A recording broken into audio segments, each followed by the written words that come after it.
என் வாழ்நாள்ல நான் திமுக ஓட்டு போட்டதே கிடையாது. அது என்ன மேஜிக்னு தெரியல. இந்த 2026 நான் திமுக தான் ஓட்டு போட போறேன். அதுக்கு காரணம் ரொம்ப சிம்பிளா சொல்லலாம். இதுக்கு முன்னாடி எடப்பாடியார் ஒரு 4.5 வருஷம் ஆண்டுட்டு இருந்தாரு. அவர் செஞ்ச சாதனைகள் அது 4.5 வருஷம் எதுவும் இல்ல இருக்க மாதிரி எனக்கு தெரியல. அதுக்கு முன்னாடி ஜெயலலிதா இருந்தாங்க. அவங்க குறிப்பா சொல்லணும்னா அவங்க வந்து ஃபர்ஸ்ட் சிறைக்கு போயிட்டு வந்ததுக்கு அப்புறம் ஜெயிச்சதுக்கு அப்புறம் நிறைய திட்டங்கள் கொண்டு வந்தாங்க. அம்மா உணவகம், அம்மா குடிநீர், இந்த குறைந்த விலையில குடிநீர், அந்த வாட்டர் பாட்டில், அப்படி சொல்றதுக்கு 1 2 இருக்கு. ஆனா இந்த 5 ஆண்டு திமுக ஆட்சியில சொல்றதுக்கு எவ்வளவுங்க. உயர்கல்வி படிச்சுட்டு வெளிநாட்டுல போய் படிக்கிற பசங்களுக்கு அம்பேத்கர் அயலக உதவி, அந்த ஸ்கீம், அம்பேத்கர் அயலக கல்வி நிதி அப்படின்ட்டு ஒரு பெரிய ஸ்கீம். இப்போ யூபிஎஸ் எக்ஸாம்ல எவ்வளவு பசங்க பெருசா சாதிச்சிருக்காங்க. 10 வருஷம் இல்லாத அளவுக்கு தமிழ்நாட்டு மாணவர்கள் சாதிச்சிருக்காங்க. நானே சாதிச்ச மாதிரி இருக்கு. எனக்கு பொறாமையா இருக்கு. நான் எல்லாம் படிக்கும் போது ஸ்டாலின் முதலமைச்சரா இல்லன்னு பொறாமையா இருக்கு. அவ்வளோ ஸ்கீம். நான் முதல்வர் திட்டம், தமிழ் புதல்வன் திட்டத்தில் கல்லூரி படிக்கக்கூடிய ஏழை மாணவர்கள், அதாவது கவர்மெண்ட் ஸ்கூல்ல இருந்து கல்லூரிக்கு போகக்கூடிய மாணவர்கள் மாசம் 1000 ரூபாய் மகளிர் உதவித்தொகை, மகளிர் உரிமை தொகை. அதாவது உதவித்தொகைனா கூட அது வந்து ஒரு சுயமரியாதை.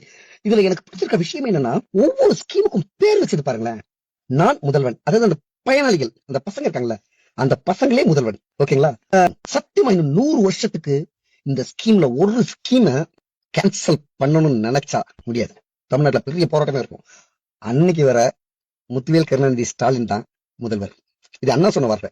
நான் கொண்டு வந்த திட்டங்களை யாராவது தகர்க்கணும்னு நினைக்கும் போது தமிழ்நாட்டுல பெரிய போராட்டமே நடக்கும் அப்படின்னு சொன்னாரு. அப்படி தகர்த்துட்டீங்கன்னா, தகர்க்கிற வரை அண்ணாதுரை தான் சிஎம். அதே தான் நான் சொல்றேன். இப்போ எம்.கே. ஸ்டாலின் வந்து கொண்டு வந்திருக்க திட்டங்கள் வந்து அவ்வளவு திட்டங்கள். இதுல ஒண்ணு தகர்க்கணும் அப்படின்னு நினைச்சு கையெழுத்து போடும்போது பயம் வரும் பாருங்க. பயம் வரும், வந்துதான் ஆகும். ஏன்னா ஒரு ஸ்கீமை கேன்சல் பண்ணாலும் தமிழ்நாட்டுல புரட்சி வெடிக்கும். கண்டிப்பா பெரிய புரட்சி வெடிக்கும்.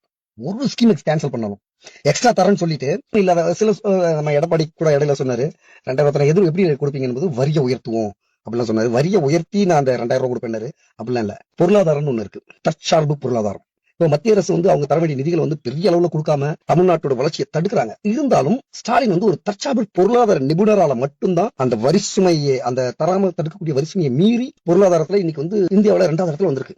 எல்லா விஷயத்திலையும் மகளிர் பாதுகாப்புல முதலிடம், கல்வியில முதலிடம் அப்படின்ட்டு எல்லா இடத்துலயும் முன்னேறி வந்திருக்கு. இந்தியா சுதந்திரம் வாங்கும்போது இந்தியா சுதந்திரம் வாங்கும்போது தமிழ்நாடு வந்து கடை கோடியில இருந்தது வளர்ச்சியில. இதுக்கு எல்லாத்தையும் முதலிடத்துல வந்திருக்கு. The magic. 5 வருஷம் நடந்தது பெரிய மேஜிக். இதுவரை திமுக ஓட்டு போட்டதே கிடையாது. ஃபர்ஸ்ட் டைம் ஓட்டு போட போற திமுகவுக்கு.